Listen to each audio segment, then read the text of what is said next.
Having been a surrogate twice and an egg donor several times, obviously in a former life, it was such a profound pleasure for me.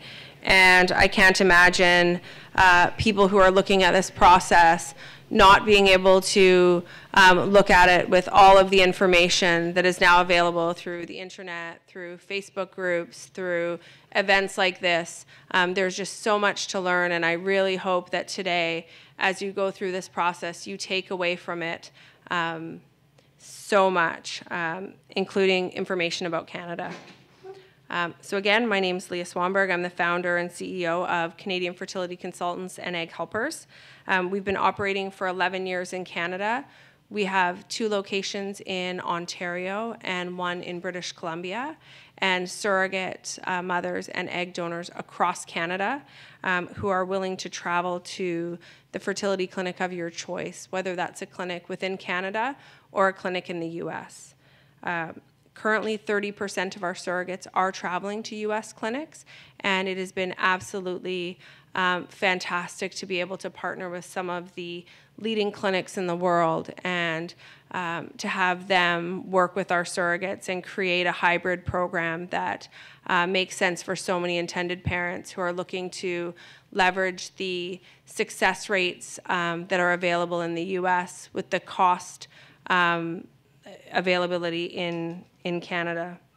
So we're a full-service agency. We have over 30 full-time staff that work with our intended parents, our surrogates, and our egg donors, ensuring that throughout the entire process they have as much support as they need and that they are receiving coaching throughout the entire process on how to best meet the needs of their surrogate, best meet the needs of their intended parents, or of their egg donor if they're in a known donor cycle. For us, it doesn't matter what fertility clinic you're working with. If you have embryos in another jurisdiction that you would like to transfer or move, many of our same-sex male clients have come to us having begun a journey in India, Nepal, Thailand, some of these places that have been closed down. We are able to accept embryos from anywhere in the world. We do not have the same requirements as the Food and Drug Administration, and so we're very lucky in that way. We want to ensure that if you are sending embryos from outside of Canada, that it will allow you the opportunity to have success or to have closure. And so whatever that looks like for you, if you do have embryos somewhere, please speak to us so that we can help get that initial piece of your journey taken care of. When people think about Canada, you know, not only do they think of, you know, how beautiful a country it is and how we have, you know, just amazing laws that in every province men have been able to marry each other for many years, and it's absolutely beautiful. And same-sex surrogacy or gay surrogacy is not a thing. It's just called surrogacy. We're so grateful and really very proud of that. When people think about Canada in the context of surrogacy, they often are thinking about cost. Our dollar right now to purchase a US dollar is $1.26. So when we think about cost on the dollar alone, you're 25% ahead of the game. And so people come for cost and they stay for the relationship that they are able to build with this woman who is a surrogate, not in a compensated system, not being paid for her participation. It will surprise you that her participation as a surrogate really has nothing to do with you. It has to do with her going through this beautiful rite of passage and her creating a community and becoming a part of a community that is just so beautiful, and her giving you hope, because there are no guarantees in this life. And so if we are signing women up to give other people babies and that doesn't happen, then who is she at the end of it? So we spend a great deal of focus on the surrogates and how we can help them practice mindfulness and connectedness to this process, so that when she does meet you, that she is healthy and coming to this process with more than she had when she began. During the surrogacy process, our suggestion is always to find a clinic first, create your embryos first. So you know you've got embryos, you've got a great clinic on side, and then find a surrogate based on your clinic's criteria. Every agency can tell you that they have the best surrogates. I can tell you I have the happiest surrogates. And we poll them, we talk to them. We did a survey last year asking them what they thought about a compensated model where they would actually be paid.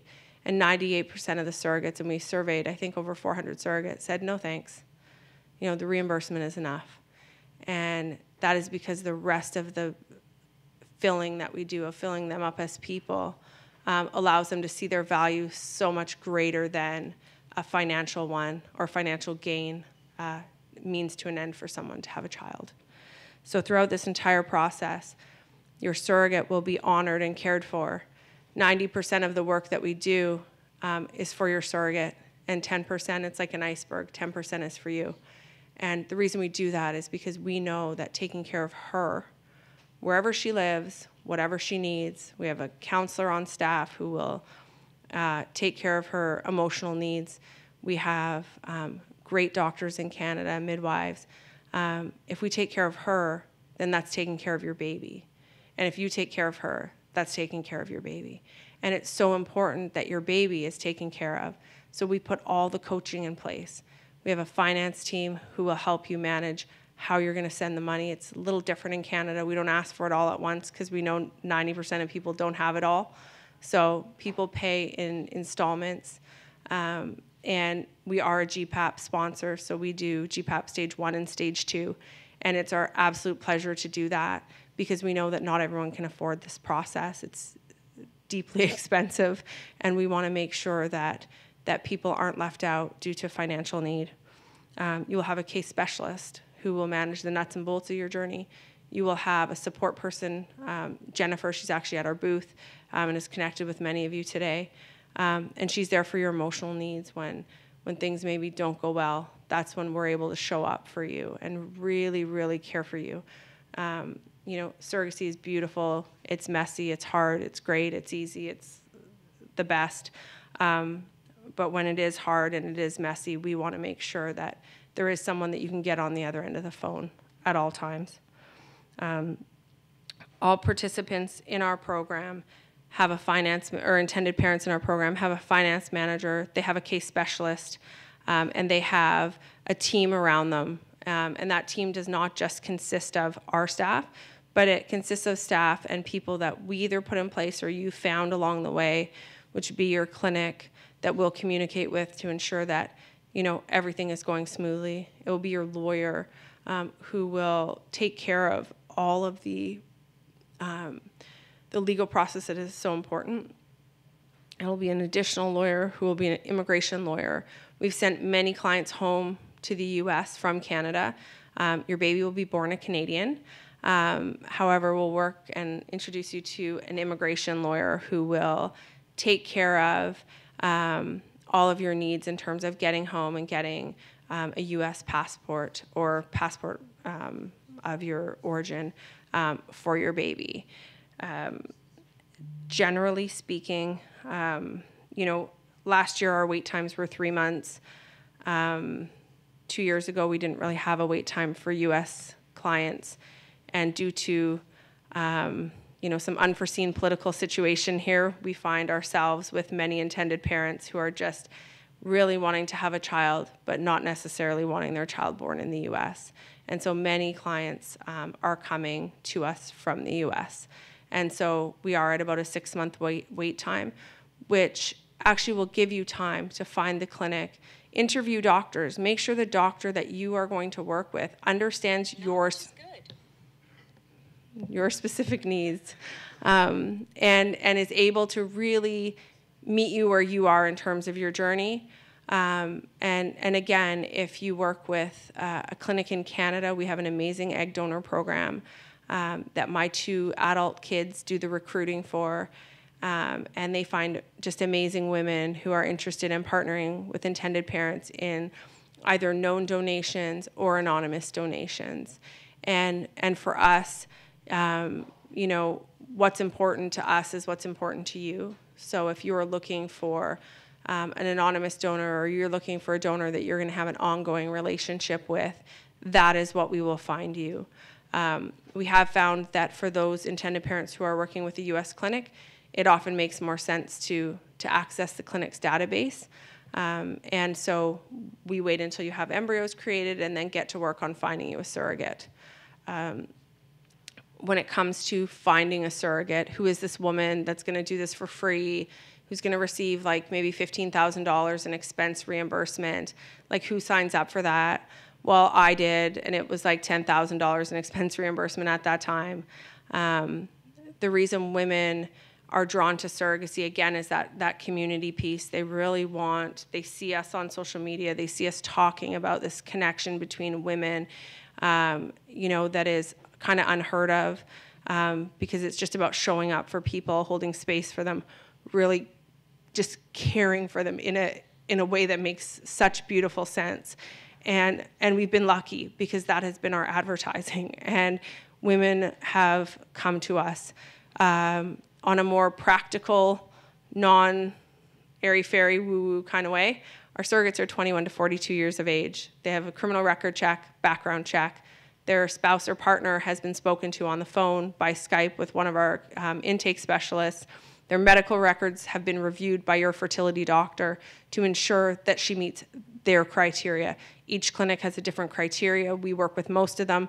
However, if you're working with a clinic we haven't worked with, it's our job to figure out the criteria, not yours. So we will go away from a consultation and find out what your clinic's looking for, and we will find her.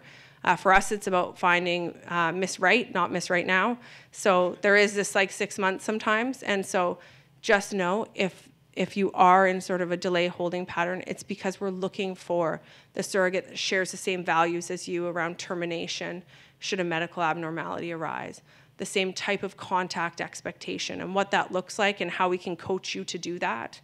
And the type of contact post-birth, if any. The type of birth. Will she work with an obstetrician, or are you open to a midwife? Are you open to a home birth? There's a lot of us hippies in Canada that are having babies at home. So whatever that looks like for you is what's important to us, and we will find that surrogate who will come in and meet that need for you. While she is not being paid, she is being reimbursed, there is still a very secure contract that she will need to follow. I don't know where I am for time. 3 more minutes. So I'm actually going to ask Cindy. She didn't know I was going to ask her, but I'm going to ask Cindy to come up. She's a lawyer in Canada, and she'll talk about the importance of that tight contract that I mentioned. Hi, thank you, Leah. That's very generous of you. So I've been approached by many, many people today who seem to think erroneously that having a baby in Canada can be a bit complicated for you. And it really isn't. I've had hundreds of American clients come over and do it, and we're sending them home very quickly, 2 to 3 weeks post-birth, if you want both the Canadian passport and American passport. You can actually, as of now, and you can see this on the Homeland Security page, drive over the border with nothing but a hospital discharge paper. And at Hope Springs, my firm, we want to make sure that you're more comfortable, given the political climate here. We provide you with the surrogate's consent to travel, a letter from us explaining the process, as well as something from the hospital saying this is a real discharge paper for you to read. And that's if you want to drive. If you want to fly, you do need to wait for the Canadian passport, but we're getting a birth certificate registered within 2 weeks of the birth. Passport in any major city can be obtained in 24 hours. In Toronto, there's an emergency, because we don't think that's an emergency. Emergency office, 3 hours. And I have clients who trace the American Embassy website in Toronto for their appointment. They get their birth certificate, they get an appointment, some of them within a day or two, and they get the American passport within a few days. And I just had clients fly home to California at 3 weeks with their baby with both passports. So it's really not complicated. If you live in New York, what happens here, because of this state, regardless of where your baby was born in the US too, you need to do a step-parent adoption.